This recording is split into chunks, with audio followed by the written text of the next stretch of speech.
Sommes-nous au retour à la normale à la Fédération congolaise de football? Le ministre en charge des sports, Hugues Ngolondele, a demandé à la commission ad hoc de libérer le siège de la FECOFOOT pour permettre au comité exécutif de reprendre sa place en vue de débloquer la situation au niveau de la FIFA.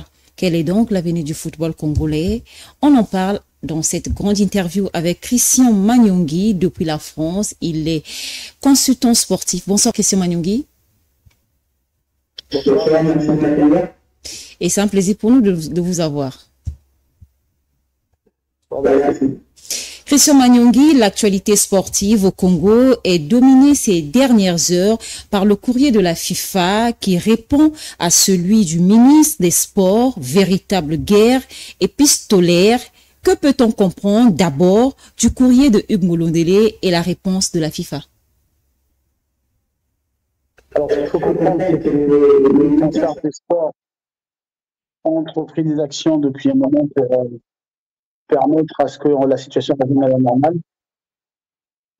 Donc, il a entrepris un certain nombre d'initiatives qui consistaient à écrire à la FIFA pour répondre aux exigences qu'elle a présentées. Redonner le centre technique d'Igné,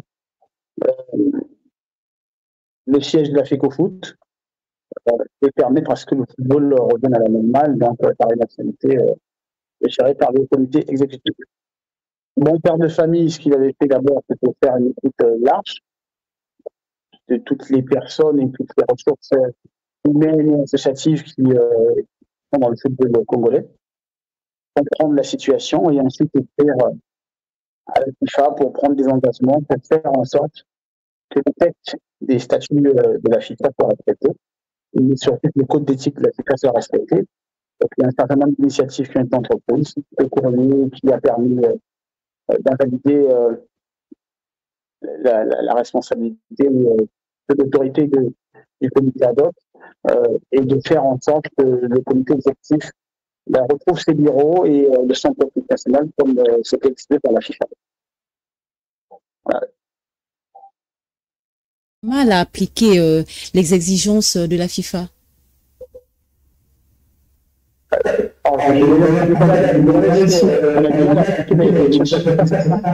Je disais, on a l'impression que le ministre en charge des sports a du mal à appliquer les exigences de la FIFA. Le ministre n'a pas appliqué les exigences de la FIFA. Le ministre est garant de la organisation au Congo. Donc, dans la fédération, la gestion du football, et donc la fédération est en droit d'organiser tout ça. Sauf qu'à la fédération, il y a eu deux fonds. C'est comme si vous avez deux enfants dans la famille qui discutent.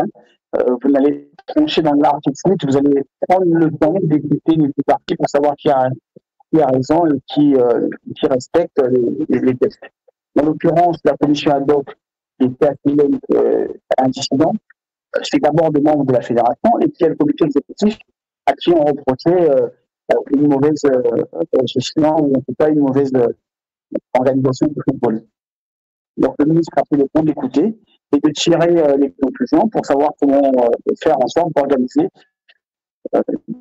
les dispositions pour que le football reparte à la normale. Donc ce n'est pas une difficulté en tant que telle d'appliquer les règles de la FIFA, c'est d'abord de comprendre les règles de la FIFA un peu plus intelligent, mais surtout de comprendre le contexte dans lequel les dissidents et le comité exécutif sont arrivés à cette scission pour que la jeunesse congolaise et le monde du football retrouvent les termes.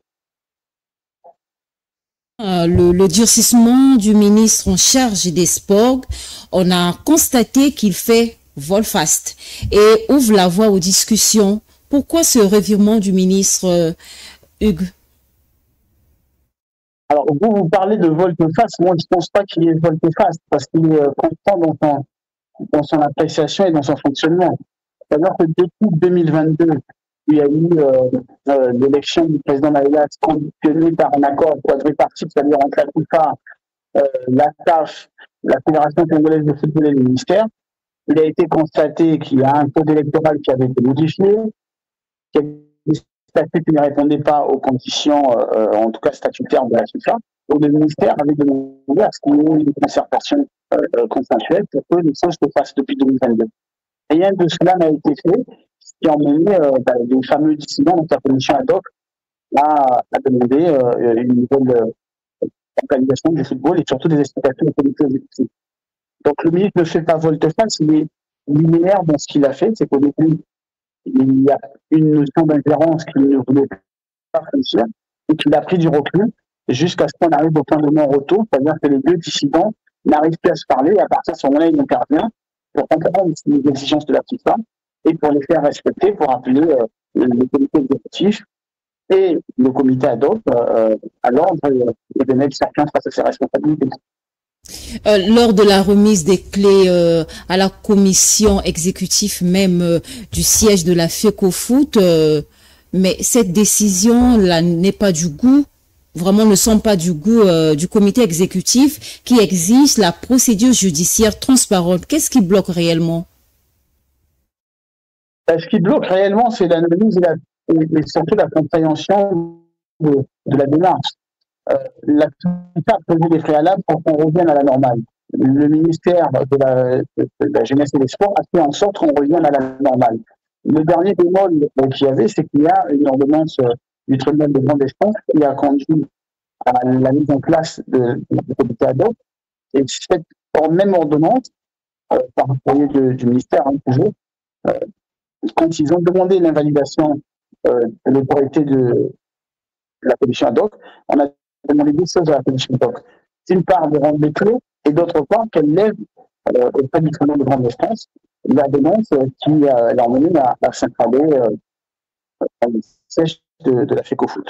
Donc, c'est une formalité administrative ou judiciaire qui n'est que normale, que certainement, et j'en suis persuadé, le comité exécutif a très mal compris ce qu'il a fait, que par principe de précaution, elle n'a pas voulu prendre le clés, mais je pense que c'est une faute parce que ça expose encore plus le Congo et ça expose encore plus la nation. En tout cas, ça ne nous honore pas de faire de la sorte parce qu'on a l'impression de ne pas avoir avancé alors qu'on est au bout du tunnel, malheureusement. Mais est-ce qu'on peut comprendre par là que le ministère aurait manqué la procédure normale qu'il faut auprès de la commission exécutive? Le ministère ne peut pas se substituer au ministère de la Justice et ne peut pas se substituer à tout autre ministère. Il est dans son rôle. Il invalide le comité ad hoc, il remet à disposition, en passant par le ministère de l'Intérieur, le centre digné, et ensuite il redonne les bureaux, on redonne les clés. Il était normal que l'on fasse venir des huissiers, qui les mêmes huissiers d'ailleurs ont constaté, donc la commission ad hoc, le comité ad hoc est arrivé, ont constaté, mettre en état des lieux en tout cas, pour savoir ce que le comité exécutif avait décidé, et de dire combien de clés ils avaient récupéré, combien de véhicules et dans quelle disposition. De la même manière qu'on fait un état de lieu de sortie, c'est-à-dire que la commission ad hoc s'en va, et on redonne au comité exécutif la licence de tous ses droits, il faut faire constater par huissier toute la. Et à côté de ça, il y a une ordonnance qui a été rendue par le tribunal de grande instance. Le ministère ne peut pas demander au tribunal de grande instance une matinée de produire une ordonnance contradictoire. Donc, c'est la procédure normale, et c'est pour ça que j'insiste sur le fait que le 5e vice-président qui s'est présenté n'honore pas le Congo par sa réaction, parce qu'il est à la limite de la défiance du ministère des Sports, et donc du gouvernement congolais, et donc de l'État congolais. Et c'est une faute de mettre en porte-à-faux l'État congolais face à la FIFA. Donc, en tout cas, ça n'honore pas le Congo. Vous êtes consultant sportif. Quelle est votre analyse à cette situation et des propositions des deux parties? Alors, l'analyse des propositions, moi, je vois plutôt quelque chose qui me gêne parce que pour moi, il faudrait que dans des situations comme celle-là, M. Gelson Fernandez, le représentant de la FIFA, l'a dit, c'est un problème interne qui concerne les Congolais. Et on devrait avoir un sursaut de patriotisme et un sens de la responsabilité collective pour d'abord reconnaître ses fautes, reconnaître ses manquements et ensuite faire un pas vers l'autre. Et je pense qu'on est à très des choses, c'est ce qui manque. parce que le ministère a fait un pas vers les deux entités pour expliquer à la commission ad hoc qu'elle n'avait pas procédé par les bons moyens, mais de la même manière, elle a expliqué au comité exécutif qu'il pouvait revenir, mais qu'il avait mieux aussi voté, puisque il est aujourd'hui mis en cause pour des faits de fraude qui peut-être seront avérés ou pas, mais en tout cas, c'est la justice qui en décidera. Chacun face à ses responsabilités. Donc, pour moi, les propositions de chacun ne doivent pas être inscrites dans le marbre et être liables. Il faut faire un pas vers l'autre. Et puis surtout, il ne faut pas oublier qu'on représente le Congo. Donc, ce qu'on fait aujourd'hui n'honore pas notre pays. Et on devrait, au-delà de ses égaux, avoir un sens du patriotisme exagéré et accru pour arriver à une solution consensuelle. Christian Manyongi, lors des dernières déclarations, le ministre a évoqué la nécessité de compromis plutôt que de compromission. Selon vous, cette distinction est-elle réellement appliquée dans la gestion de la crise? À mon sens, oui. On ne peut pas demander à un gouvernement, à un ministère et donc à un État de se compromettre à une volonté d'une fédération internationale. La FIFA existe aujourd'hui et est l'organe principal de la gestion du football et organise les compétitions. Mais si l'État congolais ne construit pas de stade, il n'y a pas de compétition. Si l'État congolais ne délègue pas à la fédération le droit d'organiser le football au Congo, il n'y a pas de football au Congo. Donc il faut d'abord reconnaître ce statut au ministère, qui est donc le représentant de l'État, et respecter l'État congolais. Je prendrais par exemple la Russie qui aujourd'hui exprime, alors pour d'autres raisons, parce qu'on parle de guerre avec l'Ukraine, mais qui exprime et qui organise le football chez elle et comprend, il ne fait pas partie de la FIFA. Pour autant, des transferts ou se font avec la Russie ou des matchs amicaux se font avec la Russie de grands États. Donc il faut d'abord commencer par respecter la position du gouvernement et donc du ministère qui lui donne mandat à la fédération. Voilà, donc en ce sens-là, moi je suis d'accord avec le ministre quand il dit qu'un État ne doit pas se compromettre. Il ne s'agit pas que aujourd'hui le ministère et donc l'État prennent l'argent du contribuable pour respecter 100% des volontés de la FIFA, sans jamais derrière attendre au minimum d'un compte rendu d'activité où soit garante de la bonne organisation, de la bonne conduite et surtout de la bonne gestion des subventions mises à la disposition par la FIFA pour organiser la jeunesse congolaise et le football féminin. Restons un peu sur la procédure même. Christian Manyongi, je crois que vous conviendrez avec moi que le comité exécutif de la FECOFOOT parle d'un manque de respect de procédure. Quelles sont ces procédures et comment devraient-elles être suivies pour garantir une gestion transparente et équitable de la situation? L'accord, vous avez reçu plusieurs personnes et un technicien brillant qui est un ancien directeur des affaires sportives, je crois, d'un directeur du sport au ministère du précédent gouvernement. Il a expliqué certaines choses qui étaient claires. Il y avait un accord en 2022 et je pense que beaucoup de gens oublient souvent de revenir à cet accord-là. Il y a des faits avérés de modification de code électoral au sein de la FECOFOOT qui n'ont pas été faits par Assemblée générale. Ensuite, il y a des statuts qui ont été modifiés et qui ne respectaient pas, en fait, les statuts de la FIFA. À côté de cela, le ministère a demandé à la CAF qui a consenti et à la FIFA qui a consenti que tous ces éléments-là n'étaient pas réunis. En 2022, on a pris le pas de dire en CAF, le ministère, la fédération, la FIFA et la CAF de réorganiser le football. Et donc, il y avait un devoir pour la FIFA et la CAF de contrôler l'activité de la FECOFOOT, mais de la FECOFOOT de rendre compte à la fédération, au ministère, pardon. Et donc, le ministère est dans tous ses droits quand il se porte en contrôleur et non pas en organe qui impose à la fédération son fonctionnement. Voilà, on parle de la jeunesse congolaise, quand on parle de politique de football sur la jeunesse congolaise, on parle de football féminin. Donc le garant, c'est l'État, c'est le ministère des Sports. Donc quand on parle de procédure qui n'est pas respectée, moi je tombe un peu des nues quand on évoque ça, parce qu'aujourd'hui, le ministre n'a pas pris la décision de façon littérale de fonctionner la commission ad hoc ou de remettre en place le comité exécutif. il a pris le pas de se rapprocher de la FIFA. Et la FIFA a donné justement les orientations qui ont fait que le ministère a validé la commission ad hoc et a remis en place le comité exécutif. Mais maintenant, quand on remet en place le comité exécutif, on est en train de chipoter sur 2-3 virgules de procédures judiciaires congolaises que les membres du COMEX connaissent et ils savent qu'elles vont aboutir. On n'est pas honoré le Congo, mais dans tous les cas, les procédures sont complètement respectées, y compris la sollicitation du comité exécutif pour parler justement des faits de fraude ou autres choses qui mettent en cause le comité exécutif.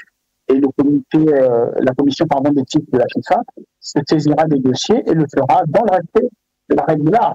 Le ministère ne s'est jamais substitué à la FIFA pour régler des contentieux entre les deux dissidents de la FECOFOOT.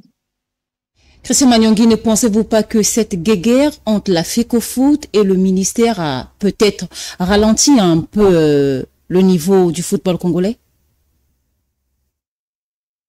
Je vous dirais non. Pourquoi? Non, parce que la responsabilité du comité exécutif actuel et des présidents passés avant celui actuel du comité exécutif et surtout des directions techniques nationales, c'est d'écrire une politique de formation, un programme éducatif sportif fédéral et d'écrire l'organisation des compétitions. Je ne pense pas que le ministère soit responsable du fait que les 14 cadres de l'administration accélérée ne soient pas utilisés. Le président de la République a mis à disposition des stades à l'organe mandataire, donc mandaté par le ministère, donc la fédération, d'organiser les compétitions pour que le football se joue partout et que l'organisation du football de la jeunesse se fasse dans les règles de l'art telles que l'a demandé la FIFA. Mais vous n'avez pas reproché aujourd'hui au ministère d'être responsable du fait que le championnat ne se joue que dans la zone sud. Ça se joue sur l'axe Brazzaville de 2023 et on a jamais entendu parler de Coupe à Ouisso ou à Nifondo. Et d'ailleurs, dans ces rapports transmis à la FIFA, le comité exécutif de la FECOFOOT a bien précisé en 2022 en 2023 qu'il n'y avait pas d'activité dans les départements. C'est ça la responsabilité du ministère. Pardon. Mais à qui devrait-on demander les comptes? L'organisation du football et de l'activité sportive, c'est la Fédération congolaise de football.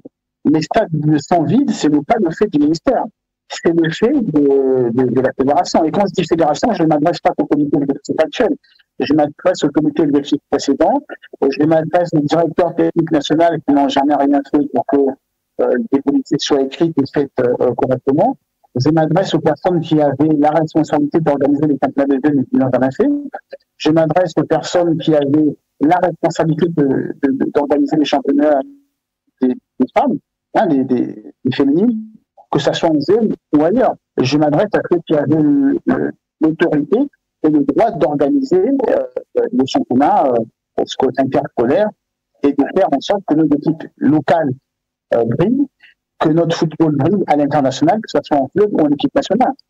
Et tous ces faits-là qui sont constatés par M. Toulion de Congo, M. Zanda pourrait dire aujourd'hui et constater qu'il y a une très mauvaise organisation du football et qu'en termes de performance, on n'y est pas du tout. Et c'est pas du fait du ministère, c'est du fait des fédérations. Le stade de Diambalais en altitude, le stade de Wesso d'Evo, tous ces stades-là ne sont pas occupés. Je dis, quand on regarde, on a l'impression que le football ne se joue que dans la zone sud. Et pourtant, la vision qui était celle du président, c'est de dire de mettre à disposition des stades dans l'étendue du territoire pour que le football s'organise sur l'étendue du territoire.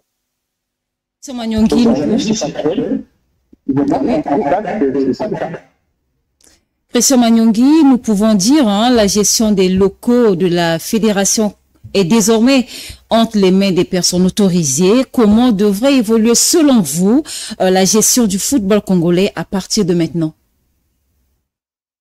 À partir de maintenant, moi je voulais déjà que chacun de nous, comme je disais préalablement, ait un succès d'orgueil et beaucoup de les dirigeants du football actuel doivent accepter, et là sans leur faire injure, leur reconnaître leur incompétence jusqu'à aujourd'hui. Autant les dirigeants pour ne pas avoir les connaissances des textes de la FIFA, des textes de FECOFOOT, leur incompétence à organiser le football, que ce soit en senior, les compétitions chez les féminines et chez les jeunes. Une fois qu'on a reconnu son incompétence, il faut avoir un peu d'humilité pour aller se former et pour ensuite venir proposer des projets ou des programmes concrets. Et j'espère, en tout cas, que tous les acteurs du football qui aspirent à ce que demain soit meilleur sont déjà en train de bûcher pour écrire un vrai programme d'organisation des compétitions, un vrai programme de formation et un vrai programme de développement du football au Congo. Christian Manyongi, l'équipe nationale de football, nous le savons tous, est disqualifiée dans toutes les compétitions internationales. Que faudrait-il faire ou mettre en place pour redonner un dynamisme au football congolais et améliorer ses performances? Alors, je mettrai un bémol à ce que vous dites. L'équipe, pour l'instant, est disqualifiée. La sanction qui est tombée sur la FECOFOOT est provisoire. Ça veut dire qu'une fois que cette sanction est levée, nos équipes nationales et les clubs prétendent à compétir à nouveau. Donc là, je mettrai un petit bémol à ça parce que, voilà, on ne rentrera pas dans les aspects techniques, mais il y a encore la possibilité de repartir sur certaines compétitions. Ensuite, la problématique, c'est celle de relancer le football congolais, de le rendre plus performant, c'est la base de tournoi. Comment on fait pour faire en compétition internationale. Les clubs s'arrêtent autour de préliminaire. Ça veut dire qu'on a un problème de compétences, de niveau et de qualité dans notre championnat. Les stades sont vides, les gens n'y vont plus. On a un problème d'attractivité. Il n'y a pas de suivi entre les jeunes et les seniors. Donc, il y a un problème d'organisation. Le problème du football congolais est aujourd'hui organisationnel et structurel.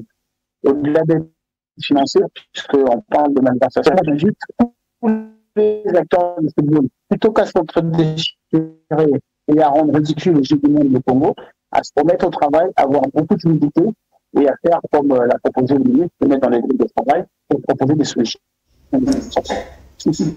Nous, on en a quelques-unes, mais bon, on travaille à côté, chacun vient de proposer des solutions pour sortir de là. Vous parlez de l'organisation structurelle et organisationnelle, je vais répéter le mot, mais qui devrait améliorer ou bien établir cette organisation? À qui incombe la responsabilité? La responsabilité incombe à la fédération qui a aujourd'hui des délégations par le ministère d'organiser tout ça. Le ministère s'implique pour orienter, organiser tout ça, on parlerait de différence. Donc le ministère reste à son niveau. Mais il faut deux choses. La première, que les personnes qui arrivent à la direction de la fédération aient une vision et un projet pour le football congolais, et un projet pour la jeunesse congolaise et pour le football féminin. Il faut qu'ils aient une directrice. Ensuite, il faut que la direction technique nationale organise tout ça et la direction de compétition organise tout ça. Donc les acteurs du football congolais, les dirigeants, sont les premiers responsables et les premiers concernés par la solution sortie. Maintenant, s'ils n'en sont pas capables, à ce moment-là, oui, on ira sur toutes les formules qui existent, c'est-à-dire qu'on refait au ministère pour aller vers des qualités de normalisation, pour réorganiser le football et réduire les bases. Et ça, la FIFA a des textes qui existent, qui sont suffisamment bien utilisés pour orienter sur la relance du football congolais dans son cas. Le football congolais souffre-t-il d'un manque d'unité avec des égos individuels qui s'étendent de la hiérarchie jusqu'aux joueurs? Quel rôle jouent ces facteurs dans la crise actuelle? Je pourrais tenter de vous dire oui. Et à ce oui, je rajouterais une chose. Vous savez, les impérialistes, quand ils sont venus pour assujettir l'Afrique, ont insisté sur le niveau d'incompétence. L'incompétence faisait qu'on n'avait pas de lumière, on n'avait pas d'éclairage pour savoir ce qu'il fallait entreprendre pour sortir de la difficulté. Et quand on a eu des grands penseurs dans les années d'indépendance, on a réussi à sortir justement de cette impérialité. Ce qui se passe aujourd'hui, c'est exactement la même chose. Quand on aura pour objectif d'être le seul maître à bord et le seul capable de dicter la loi et d'écrire l'orientation du football congolais, on arrivera au même résultat. Tant qu'on n'aura pas d'unité pour accepter la contradiction, tant qu'on n'aura pas suffisamment d'amour pour le Congo, on n'arrive pas aux mêmes responsabilités, aux mêmes résultats à chaque fois. Et je vous dis, j'attire encore moins l'attention sur les dirigeants du football congolais qui manquent d'humilité et qui manquent de patriotisme. Je suis atterré qu'on arrive à ce niveau-là, parce que si on avait justement ce patriotisme qui est parfois appelé, rabâché par des politiciens chez nous, on aurait ce sursaut d'orgueil qui dirait qu'on n'est pas exposé au Congo à ce niveau-là. On se retrouverait en bon tout autour du rugby pour échanger et pour mettre chacun de dans son rang. Voilà, à commencer par les présidents du commerce qui devraient reconnaître quand même que les présidents de clubs qui se plaignent ne sont pas forcément des présidents phares, mais veulent apporter leur contribution et peut-être une lumière. C'est pareil pour les dirigeants qui devraient accepter que les éducateurs, les entraîneurs, ou dans leurs associations sportives qui apportent des informations, ou en tout cas des idées sont là pour aller dans l'amélioration plutôt que dans la destruction. Et donc, tant qu'on sera dans cette prisme de l'égoïsme, de la suffisance, eh ben, on n'arrive pas toujours au même résultat. Et quelle est aujourd'hui la place du ministère? Ben, la place du ministère restera la même. D'être le garant du football et de la bonne pratique du sport au Congo, et donc de rappeler à l'ordre quand ça ne marchera pas, de rappeler à l'ordre quand la gouvernance n'ira pas dans le sens qu'elle le souhaite, et de faire participer la FIFA au respect de l'éthique, au respect des pratiques de la FIFA. Et c'est ce qui est fait aujourd'hui. Ma vie circule ici des vidéos sur des fraudes sur l'arbitrage, des malversations, des stocks qui circulent par-ci et là sur les réseaux sociaux et sur l'ensemble des médias. Alors moi j'appelle ça des TikTokers et ça ne signifie pas à votre média à vous. Tout ça, c'est remis dans les mains du comité d'éthique et de la commission d'éthique de la FIFA. C'est pas au ministère de le faire. Organiser le football par même, c'est la responsabilité de la direction technique nationale et donc du comité exécutif qui est en place, celui-ci, ou un autre qui est à venir, que le football des jeunes et des féminines se développe. La performance du football chez les seniors, comme mon club, est de la responsabilité de la fédération, et le ministère, depuis longtemps, accompagne financièrement suffisamment les fédérations depuis des années, hein, c'est pas que depuis la dernière gouvernance de la FECOFOOT. Elle a toujours pris en charge les déplacements, les primes de masse, les hébergements, pas la représentativité à l'échelle internationale. Aujourd'hui, la situation semble réglée. Est-ce qu'on peut espérer voir l'équipe nationale compétir au niveau international? Moi, j'espère beaucoup. Et je pense qu'on a au Congo, ce que beaucoup de gens semblent négliger, énormément de talent. Je parlerai là des footballeurs, parce qu'ils n'ont pas toujours les meilleures conditions de préparation. On a des jeunes entraîneurs qui ont beaucoup de qualité et beaucoup d'initiatives. Et là aussi, je voulais faire passer un petit message à tous les entraîneurs de football. Passer les relais aux jeunes. Ça ne veut pas dire que vous êtes vieux et allez passer aux oubliettes, mais apportez-leur le bagage que vous avez, votre croyance, pour que ces jeunes-là prennent le relais. Et c'est la même chose pour les dirigeants. Passer le relais aux jeunes, on est sur le milieu de la jeunesse, passer le relais aux jeunes, accompagnez-les, et peut-être qu'ils organiseront un petit peu mieux le football et se mettront à l'ère du modernisme aujourd'hui.